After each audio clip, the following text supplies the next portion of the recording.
రోజు నేను చూశాను. ఒక సైకో పరిపాలన ఈరోజు రాష్ట్రంలో జరుగుతా ఉంది. ఒక మానసిక రోగి ఈ రాష్ట్రాన్ని పరిపాలిస్తున్నాడు.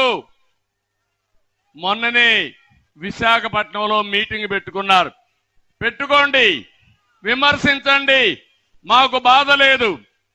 నా ఫోటోని, పవన్ కళ్యాణ్ ఫోటోని, వేరే వాళ్ళందరూ ఫోటోలు ఇద్దరు ముగ్గురు పెట్టి వాళ్ళు అక్కడ చూస్తే బాక్సింగ్ బ్యాగ్స్ పెట్టి దాంతో కొడుతూ కాళ్లతో బూట్ కాళ్ళతో తంతూ ఇష్టానుసారంగా చేశారంటే ఇది నాగరిక ప్రపంచం అనుమతిస్తుందా అని మిమ్మల్ని అడుగుతున్నా. ఇది న్యాయమా అని మిమ్మల్ని అడుగుతున్నా. నేను అడుగుతున్నా, ఇక్కడ పోలీసులు ఉన్నారు. నేను ఆ పని డయాస్ పైన పెట్టి జగన్మోహన్ రెడ్డి ఫోటోకు చేస్తే మీరు అనుమతిస్తారా అని పోలీసులు అడుగుతున్నా. చెప్పండి అయ్యా, మీరు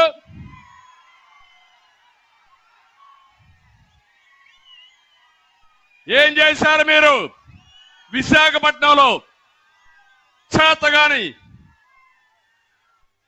వ్యక్తులుగా మీరు చూస్తున్నారంటే మేము పడేది ఈ ప్రజల కోసం పడుతున్నాం కానీ ఈ సైకో కోసం కాదు. ఒక్క నిమిషం పని నాకు అది.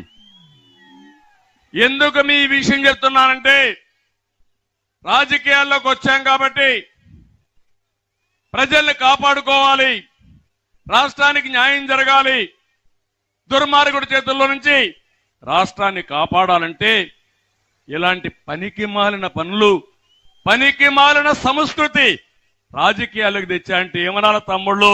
అందరూ గట్టిగా చప్పట్లు కొట్టి నిరసన తెలియజేయండి. ఇది తప్పని చెప్పండి. అది అయిన తర్వాత ఇంకొక బాధేస్తుంది.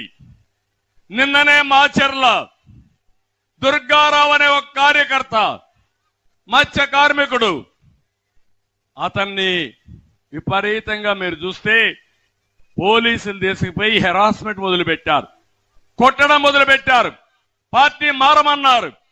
ఎస్ఐ ఎన్ని చెప్పినా ఏం లేదు, రిపీట్